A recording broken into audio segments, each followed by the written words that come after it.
गड़ा electronics game एक बहुत ही एक्साइटिंग बिजनेस गेम है। अभी डाउनलोड कीजिए, प्ले स्टोर और ऐप स्टोर दोनों पे उपलब्ध है।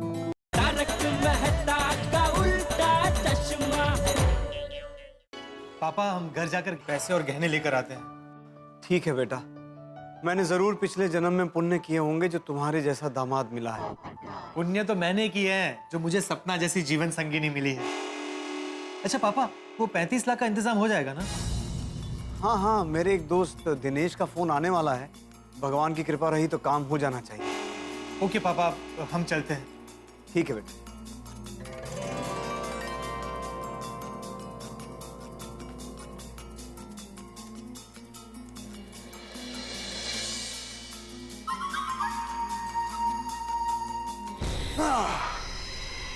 अरे रंजीत, हाँ एक बात मुझे समझ में नहीं आई कि पोपटलाल से तूने फ्लैट गिरवी रखने की बात क्यों नहीं की?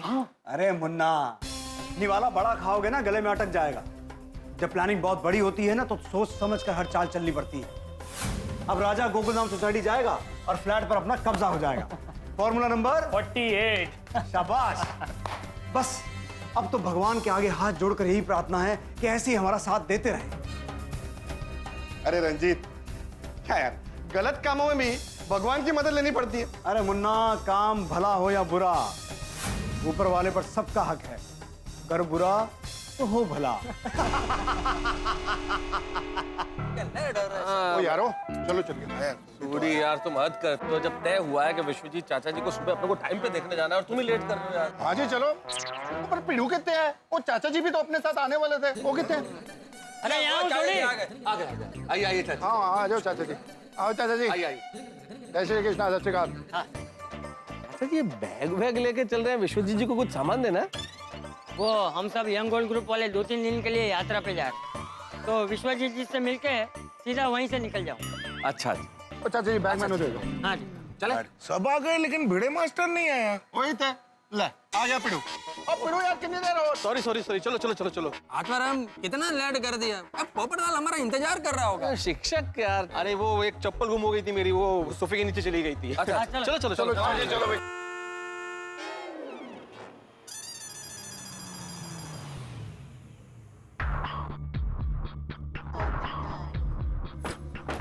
पोपटलाल तो यहाँ आ गया। पोपट, पोपटलाल, लोग यहाँ पे? हम सब अभी वहीं आ रहे थे, हाँ विश्वजीत चाचा की तबीयत देखने के लिए। अभी उनकी तबीयत कैसी है? अब पहले से बेहतर है। वो जो जमीन का टेंशन था वो सॉल्व हो गया? नहीं। नहीं मिस्टर अय्यर, अभी नहीं हुआ। उसके लिए हमें बलदेव चाचा को 1 करोड़ रुपए देने हैं और हमारे पास सिर्फ 40 लाख हैं। और बाकी के पैसे मैं देने वाला हूँ। मतलब 60 लाख रुपए?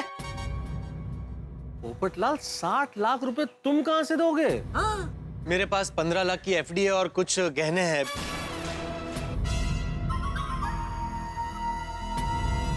अच्छा पोपट बेटा, जरा 1 मिनट यहाँ।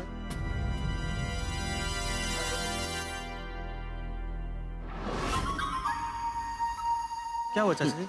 देख पोपट बेटा, मुझे ऐसा लगता है कि उन लोगों को इतने सारे पैसे देने से पहले तुम्हें थोड़ा सोचना चाहिए। बिल्कुल बिल्कुल चाचा जी, आप बिल्कुल सही करें। पोपटलाल, चाचा जी की बात बिल्कुल सही है। देखो क्या है, तुम्हारी जान पहचान उनसे हुए दिन ही कितने हुए? 2-4 दिन। और अभी तक तो सपना से तुम्हारी शादी भी नहीं हुई है। और ऐसे में रुपयों की मदद करने का फैसला मुझे तो थोड़ा सा ठीक नहीं लगता। भाई मेहता साहब से मैं 100% सहमत हूँ। हाँ? देखो पोपटलाल, हमें किसी का भी मदद करना चाहिए, लेकिन अपना लिमिट में रहकर। ये ज्वेलरी बेचना, एफडी तुड़वाना, ये ठीक नहीं है। हाँ पप्पू, सही बात है पोपटलाल। तुम ऐसा करो, सपना से थोड़ा वक्त मांग लो, फिर हम सोचते हैं कि क्या करना है। कोई ना कोई रास्ता निकल आएगा। अरे वक्त ही तो नहीं है उनके पास। बलदेव चाचा को आज ही पैसे चाहिए। फिर भी तुझे नहीं लगता कि तू थोड़ी जल्दबाजी कर रहा है? देखो इतना मतलब देखो पोपटलाल, इतना जल्दी किसी पे कैसे ट्रस्ट किया जा सकता है? अरे अय्यर भाई, उन्होंने मुझ पर भरोसा करके अपनी बेटी का हाथ मुझे दे दिया और अब ट्रस्ट की बात कर रहे हैं। और अगर मैं उनकी मदद नहीं करूंगा तो इस अनजान शहर में वो किससे मदद मांगने जाएंगे? पर पापा मुझे अपने बेटे की तरह मानते हैं, सगाई में उन्होंने मुझे 45 लाख की गाड़ी दी है, अपनी वसीयत में उन्होंने मेरा नाम डाल दिया। आप सब इस बात के गवाह है ना? और उनको पैसों की मदद करने का फैसला मेरा है चाचा जी। उन्होंने पैसे नहीं मांगे, वो तो मना कर रहे थे। मैंने कसम दी तब जाकर माने। और हफ्ते भर की तो बात है, जैसे ही अमेरिका से पैसे आ जाएंगे वो मुझे सारे पैसे लौटा देंगे। और अगर इस वक्त मैंने उनकी मदद नहीं की और कुछ हो गया तो मैं जिंदगी भर के लिए अपने आप को माफ नहीं कर पाऊंगा। माना कि ये सब शादी से पहले हुआ है, अगर ये सब शादी के बाद हुआ होता तो क्या मैं उनकी मदद नहीं करता?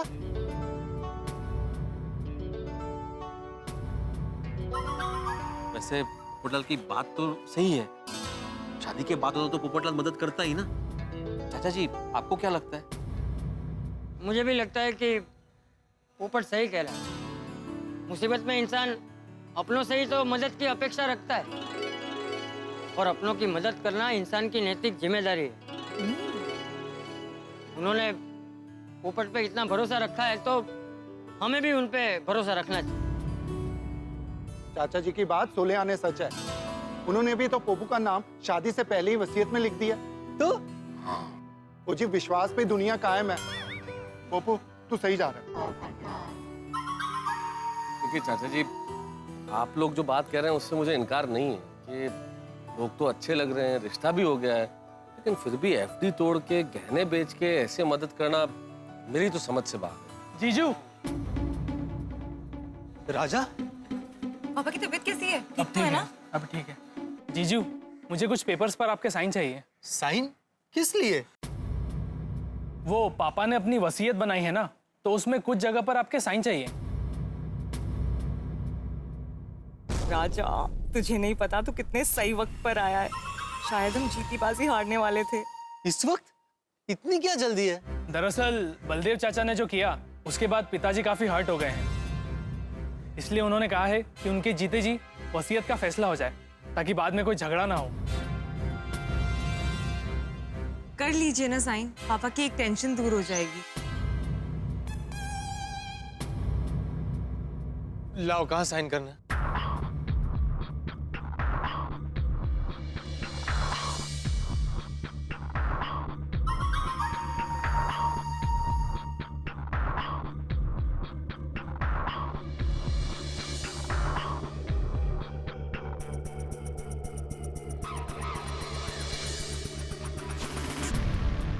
चलिए, मैं बाद में मिलता हूँ। मुझे वो पैसों का इंतजाम जल्द से जल्द करना है। ठीक है, तुम अपना काम करो पोपटलाल, हम लोग भी तब तक विश्वजीत जी की तबीयत पूछ आते हैं।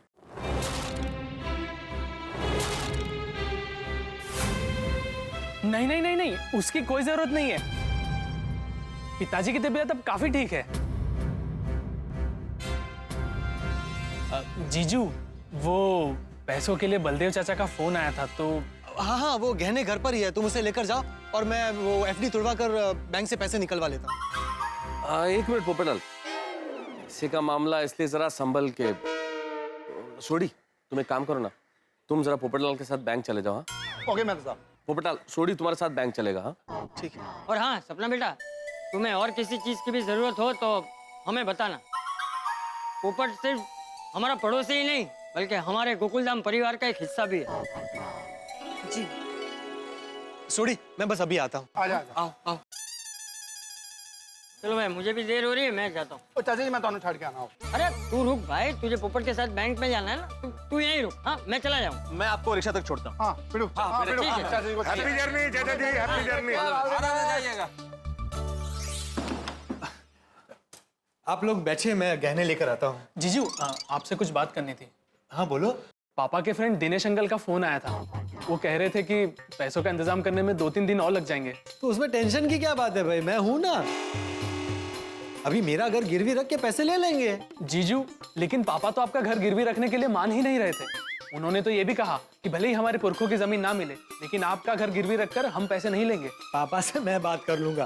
भाई सुख दुख में अपने साथ नहीं देंगे तो कौन देगा? पर पोपटलाल जी, गोकुलधाम वाले क्या सोचेंगे? वो तो यही कहेंगे ना कि जब से हम आपसे मिले हैं तब से पैसे ही लिए जा रहे हैं। कोई ऐसा नहीं सोचेगा। उल्टा सबने तुमसे क्या पूछा कि भाई कोई भी हेल्प चाहिए तो बताना। अगर फिर भी तुम्हें फिक्र हो रही है तो तुम निश्चिंत रहो। घर गिरवी रखने वाली बात मैं किसी से नहीं कहूंगा। बस। थैंक यू जीजू, मैं पेपर्स भी ले आया हूँ। इतनी जल्दी? अब वो पापा के पहचान के वकील है ना, इसलिए काम जल्दी हो गया, वरना आज काम नहीं होता। पेपर्स जरा जल्दी पढ़ना, वो धनजी भाई ने 1 घंटे में आने को कहा है। अरे भाई इसमें पढ़ने जैसा क्या है, तुमने चेक किया है ना? हाँ हाँ। हाँ तो फिर तुमने पढ़ा मैंने पढ़ा एक ही बात है ना। लाओ मैं साइन कर देता हूँ, पेन निकालो, लाओ दो। कहाँ साइन करना है? ये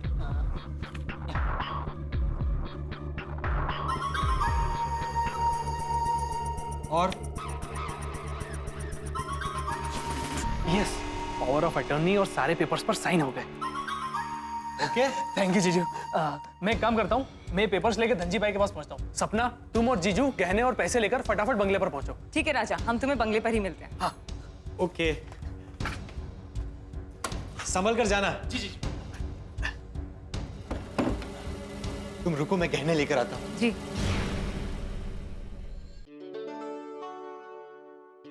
चले फिर। 1 मिनट सपना, जरा बैठो ना। बोलिए। सपना, मैंने ये गहने बहुत प्यार से अपनी होने वाली बीवी के लिए बनवाए थे।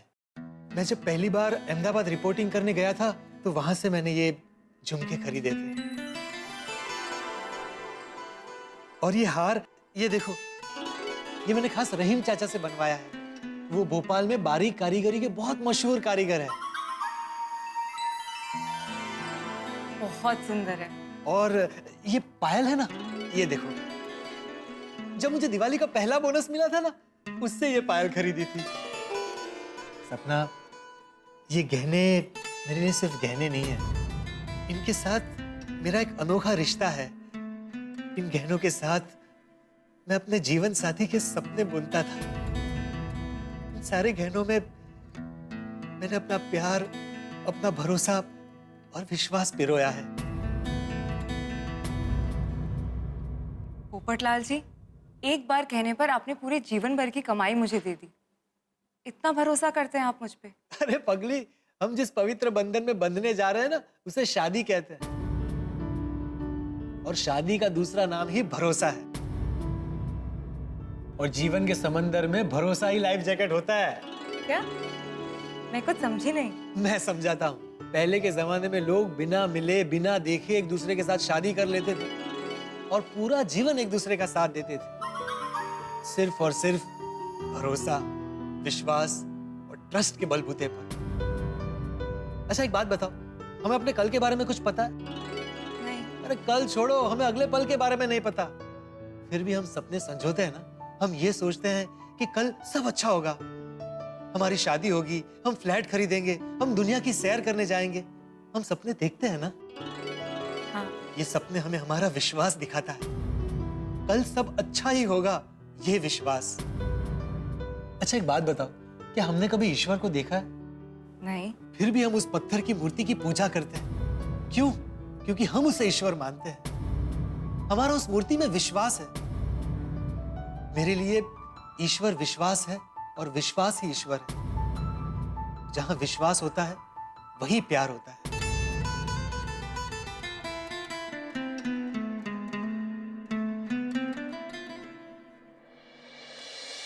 फिर भी पोपटलाल जी, हमारी वजह से आप ये सब। नहीं नहीं सपना, इसमें तुम्हारी कोई गलती नहीं है। ये तो किस्मत की बात है। मेरे लिए इन गहनों से ज्यादा तुम्हारे प्यार का मोल है। अच्छा, मेरी सिर्फ एक बात मानोगी? सिर्फ एक बार इन सारे गहनों को पहनकर मुझे बताओगी? मैं तुम्हारी इन गहनों के साथ एक तस्वीर खींचना चाहता हूँ। मैंने सपना देखा था कि मेरी पत्नी इन सारे गहनों को पहने। सिर्फ एक बार तुम इन गहनों को पहन लो, तो फिर मुझे जिंदगी भर भी ये गहने नहीं मिलेंगे तो मुझे कोई अफसोस नहीं होगा। सिर्फ एक बार पहन लो मेरी खातिर। ठीक है। लोग तस्वीर एल्बम में रखते हैं, लेकिन ये तस्वीरें हमेशा मेरे मन में रहेंगी। एक बात पूछूं पोपटलाल जी? हाँ पूछो ना। आप मुझसे बहुत प्यार करते हैं ना? ये भी कोई पूछने की बात है? मैं तुम्हारा हर तकलीफ, हर दर्द में साथ दूंगा। मैं अगर तुम्हें धूप लगेगी ना तो मैं छाता बन जाऊंगा। जैसे साया इंसान का साथ कभी नहीं छोड़ता, वैसे मैं भी तुम्हारा साथ कभी नहीं छोड़ूंगा। पोपटलाल जी, मैं बहुत लकी हूँ कि मुझे आप मिले। Thank you. जाओ, तुमसे बात करना कैंसिल। क्यों? अपने होने वाले पति को कोई थैंक यू बोलता है? अच्छा बाबा, सॉरी। फिर से बात करना कैंसिल। अरे अब क्या हो गया? अपने होने वाले पति को कोई सॉरी बोलता है? ओके बाबा, no sorry, no thank you. Okay? हाँ हाँ हाँ, मेरी बिल्लो रानी एकदम चमक गई। चले? आप सूरी भाई, आपकी तकलीफ ले रहे हैं, मैं जा रही हूँ ना इनके साथ। ओ सपना परजाई जी, आप भी कमाल करते हो। हम गोकुलधाम वाले जब एक दूसरे की मदद करते हैं ना, तो उसको तकलीफ नहीं कहते, अपनापन कहते हैं। और वैसे भी इतने पैसे लेके आना है, तो मेरा साथ जाना बहुत जरूरी है। और अपनी गड्डी भी तो है। हाँ सोड़ी, तू साथ चल, तू रहेगा तो सेफ्टी रहेगी। हाँ पप्पू, चलो चलो आ जाओ। लेकिन अगर तुम साथ आओगे तो हमारी सेफ्टी का क्या होगा? हेलो? सपना बेटी, बैंक पहुंच गई? नहीं पापा, अभी गोकुलधाम से निकले ही हैं। पर आप फिक्र मत कीजिए, सोडी भाई भी हमारे साथ हैं। ओ, सोडी साथ में है? मिंटी, इन भोले लोगों से सावधान रहना। वो कहावत याद है ना, नादान की दोस्ती जी का जंजाल। जी पापा। सपना, पापा को बोलो आराम करे, हम पैसे लेकर बस पहुंच ही रहे हैं। आपके होने वाले दामाद बोल रहे हैं कि आराम करिए। हाँ हाँ, आराम की जिंदगी के लिए तो ये सब कर रहे हैं। कर बुरा तो हो भला। जी पापा, अब मैं फोन रखती हूँ। हाँ ठीक है मिंटी, ध्यान रखना कुछ भी गड़बड़ ना हो। जी। मेरे होने वाले दामाद ने मुझे आराम करने के लिए कहा है। धनजी भाई, जैसा आपने कहा था, ठीक वैसे ही पेपर्स रेडी करवा के लाया हूँ। ब्याज की कसम, कौन सी सोसाइटी का फ्लैट है? पाउडर गली वाली गोकुलधाम सोसाइटी। रमेश भाई, पेपर्स चेक कर लो, सब बराबर है ना? जी सेठ जी। पूरी इंक्वायरी कर लेना। हाँ। ब्याज की कसम, एक बात बताओ, मकान मालिक को पता तो है ना कि तुम उसके घर के कागजात मेरे पास रख रहे हो, उसके घर का कब्जा मुझे देकर मुझसे पैसे ले रहे हो? आप भी कैसी बातें कर रहे हैं? ये फ्लैट तो मेरे जीजू का है। सारे पेपर्स पर साइन भी किए हुए हैं और पावर ऑफ अटर्नी पे भी साइन किया हुआ है, जो फाइल के साथ अटैच्ड है। अरे रमेश भाई, कितनी बार बधु बराबर है ना भाई? सेठ जी आप चिंता मत करो, मैंने पेपर चेक कर लिए हैं, पेपर एकदम ओरिजिनल हैं। पावर ऑफ अटॉर्नी और पोजीशन लेटर दोनों एकदम सही हैं। ये लीजिए। हाँ, देखिए मुझे 35 लाख रुपए की जरूरत है। अगर आप मुझे जल्दी दे सकते हैं तो ठीक है, नहीं तो मैं सेठ अमीरचंद के पास जाता हूँ। सेठ जी, जगह एकदम मौके की है और कागज भी ओरिजिनल हैं। और जहां तक रही पैसा वसूलने की बात, वो वसूलना तो हमें आता ही है। राजा भाई, आपको पूरे पैसे अभी के अभी मिल जाएंगे, लेकिन ये पूरे कागजात, power of attorney, position letter सब मेरे पास है। हाँ? और आज की तारीख से ही मैं वो फ्लैट पर कब्जा कर लूंगा। ठीक है, मुझे सिर्फ पैसों में इंटरेस्ट है, बाकी पोपटलाल के फ्लैट का तुमको जो करना है वो करो। ये लीजिए सेठ जी। हाँ। राजा भाई, ये है पूरे 35 लाख रुपए।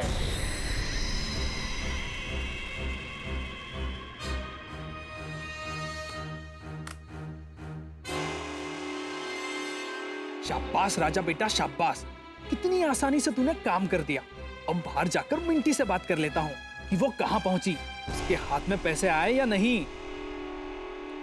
ईश्वर, पोपटलाल को बचा लो ईश्वर। आप तो जानते हैं पोपटलाल नादान है। देखिए ना, नादानी में दस्तखत कर दिए घर के कागजों पे। आपने भी देखा ना, घर के कागजों पे पोपटलाल ने दस्तखत कर दिया और पूरी तरह फंस चुका है। हम लोगों की अगर जरा से पैसे कहीं खो जाए, कोई चेन, अंगूठी, कोई छोटी सी चीज खो जाए, तो हम कितने परेशान हो जाते हैं। और ये पोपटलाल को तो पैसे, गहने, मकान सब कुछ खोने वाले हैं। क्या होगा पोपटलाल का जब उसे ये पता चलेगा कि उस पे ये मुसीबत आने वाली है? क्या होगा उसका जब उसे ये पता चलेगा कि सपना ने उसके साथ धोखा किया है? यकीन मानिए, लोगों पे बिजली गिरती है, पोपटलाल के सिर पे तो आसमान गिरने वाला है। क्या होगा ये तो आपको कल ही के एपिसोड में पता चलेगा, लेकिन तब तक आप भगवान के लिए आप भी ईश्वर से प्रार्थना कीजिए कि पोपटलाल बच जाए, उसके साथ ये ना हो। क्या होगा क्या नहीं होगा, ये जानने के लिए आपको देखना होगा मेरे साथ तारक मेहता का उल्टा चश्मा। देखते रहिए, हंसते रहिए।